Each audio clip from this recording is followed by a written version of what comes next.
বন্ধুরা, তো দেখো আবারও একটা দারুণ রেসিপি নিয়ে তোমাদের সামনে হাজির হয়েছি। আজকে বানিয়ে দেখাবো তোমাদের ডিম আলুর পুরো পারফেক্ট কষা। তো নতুন যারা তোমরা রান্না শিখেছো, তো তাদের জন্য এই রেসিপিটা দারুণ। তো প্রথমে আমি জল দেখো এতটা নিলাম, নিয়ে 4টে ডিম দিয়ে আর আলুগুলো দিয়ে আমি আগে সেদ্ধ করে নেব। তো ডিম ভালোভাবে সেদ্ধ করার জন্য তোমরা পারফেক্ট 10 মিনিট পুরো হাই আছে একটু জল বেশি দিয়ে ফোটাবে, ডিমটা একদম পারফেক্টভাবে সেদ্ধ হবে। তো দেখো আমার ডিমগুলো অলরেডি সেদ্ধ হয়ে গেছে, আমি তুলে নিয়েছি, এবার ছাড়িয়ে নেব। আর হ্যাঁ, ওই জলের মধ্যে একটু নুন দিয়েছিলাম, তোমরাও দিয়ে দিও। তো ডিমটা ছাড়াচ্ছি, দেখো কত পারফেক্টভাবে সেদ্ধ হয়েছে। ডিম যদি পারফেক্ট না হয়, ডিম আলু কষা বলো ডিমের কারি বলো, দেখেছো কতটা পারফেক্টভাবে সেদ্ধ হয়েছে। কোনো কিছুই রেসিপি কিন্তু খেতে ভালো লাগে না। তো দেখো ডিমগুলো আমার সবকটাই খুব ভালোভাবে সেদ্ধ হয়ে গেছে। এরপর এখানে দেখো কিছুটা টমেটো নিয়েছি, দুটো পেঁয়াজ নিয়েছি, দুটো কাঁচা লঙ্কা নিয়েছি। টমেটো দুটো আমি দেখো একটু গ্রেট করে নেব। আর এখানে দেখো একটা পেঁয়াজ কুলে নিয়েছি, আর একটু মটরশুঁটি, দুটো তেজপাতা, আর তোমাদের তো কাঁচা লঙ্কা বললাম। তো এখানে খানিকটা আমি আদা রসুন একটু থেতো করে নিচ্ছি, তোমরা চাইলে কেটেও দিতে পারো, সময়ের অভাবে যদি না বাটার সময় পাও। তো এবার আমি টমেটোটা ভালো করে গ্রেট করে নিচ্ছি। এরপর আমি পেঁয়াজ দুটো গ্রেট করে নেব। দেখছো আমার টমেটোটা গ্রেট করা হয়ে গেছে, বা পেঁয়াজটা গ্রেট করে নেব। যারা সম্পূর্ণ নতুন রান্না শিখছো, তারা একবার এই রান্নাটা করে বাড়ির লোককে চমকে দিতে পারো। তো আমার পেঁয়াজটাও গ্রেট করা হয়ে গেছে। খুব অল্প সময়ে অল্প খাটনিতে একটা দারুণ রেসিপি তোমাদের আজকে বানিয়ে দেখাচ্ছি। তো কড়াই খানিকটা তেল দিয়ে অল্প একটু নুন দিয়ে আর হলুদ গুঁড়ো দিয়ে আমি আগে ডিম কটা ভেজে নেবো। কিন্তু তার আগে যে ডিমগুলো আমার ছাড়ানো আছে না, খুন্তি দিয়ে 4-5টা ভালো করে একটু কেটে কেটে নেব। এর ফলে কী বলতো, ডিমটা যেটা ফেটে যায়, অনেক সময় দেখবে ডিম মানে ফাটলে চোখে মুখে তেল পড়ে, সেটার ভয় আর এরপর থাকবে না। তাই দেখো সব কটা ডিমেই আমি চারদিকটা ভালো করে একটু একটু কেটে নিচ্ছি। এর ফলে তরকারিটাও টেস্ট হয় ভালো।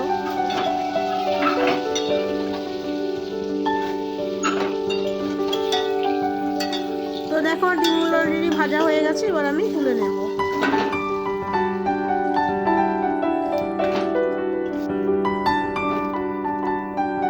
তো ডিমটা সেদ্ধ হতে তো তোমাদের ছোটো আমি একটা সেদ্ধ খেয়েই নিয়েছে। তো আমার বাদ বাকি যতটুকু তেল ছিল, এতে আরেকটু তেল লাগবে, কিন্তু সেই তেলে আমি ফার্স্টে গ্রেট করা পেঁয়াজটা দিয়ে দিলাম, দিয়ে ভালো করে ভেজে নিচ্ছি।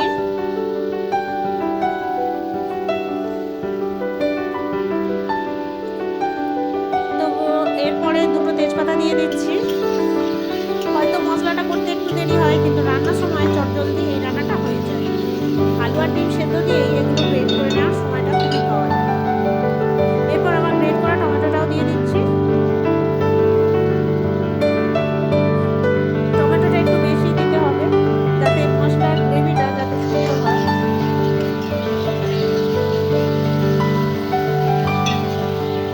তো দেখো এটা ভালো করে কষিয়ে নিয়েছি। এরপর আমি আরেকটু তেল দিয়ে দিলাম, যাতে গ্রেভিটা আরো দারুণ হয়ে, কালারটাও সুন্দর আসে। তো এরপর কেটে রাখা আমার দেখো পেঁয়াজ কলিটা আর মটরশুঁটি কটা দিয়ে ভালো করে আরো কষে নেব। তো এই কষার ওপরে আমি স্বাদ মতো একটু লবণ দিয়ে দিচ্ছি। এরপর আমি একটু হলুদ গুঁড়ো দিয়ে দেব, দিয়ে ভালো করে আমি আবারও কষতে আরম্ভ করব।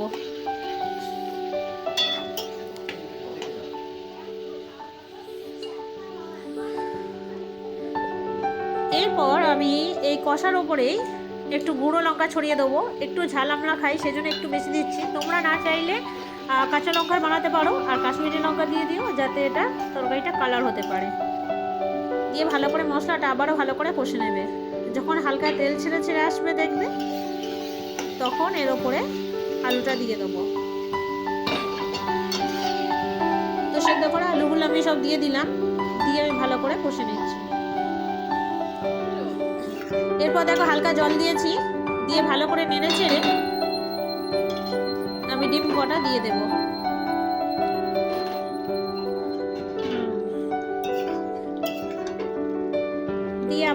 করে নাড়িয়ে নিয়ে তারপরে জলটাকে যতক্ষণ না শুকনো হয় তার জন্য একটু অপেক্ষা করতে হবে।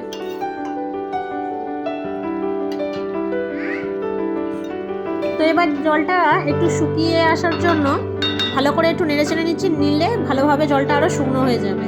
তো আমার দুটো কাঁচা লঙ্কা ছিল, সেই দুটো দিয়ে দিচ্ছি। এই দুটো আমি চিড়ে দিইনি, পুরো গোটা দিলাম যাতে তরকারিটা একটু সেন্টটা হয়, কারণ আমি গুঁড়ো লঙ্কা অলরেডি দিয়ে যথেষ্ট একটু ঝাল করে দিয়েছি। তো এরপর আমি ফাইনালি জল দিচ্ছি। তোমরা জলটা একটু আন্দাজ মতো দেবে, যেহেতু আলু আর ডিম তো সেদ্ধই, কিন্তু আলুও তবু তার সঙ্গে সেদ্ধ করা হয়েছে, সুতরাং জলটা খুব বেশি দেবে না, মাঝারি মতো দেবে। তো দেখো আমার ফাইনালি আলু আর ডিমটা কষা কষা হয়েছে, এবার আমি নামাবো। তো দেখো আমার ফাইনালি এই আজকের রেসিপি রেডি। তো কেমন লাগলো অবশ্যই তোমরা ভিডিওটা কমেন্ট করে জানাবে, আর বাড়িতে একবার প্লিজ বানিয়ে দেখো কেমন লাগে ভিডিওটা। ভালো লাগলে অবশ্যই একটা লাইক করো, চ্যানেলটা সাবস্ক্রাইব করে সবসময় আমাদের পাশে থেকো। চলো বন্ধুরা, টাটা, আবার দেখা হবে অন্য রেসিপির অন্য কোনো ভিডিওতে।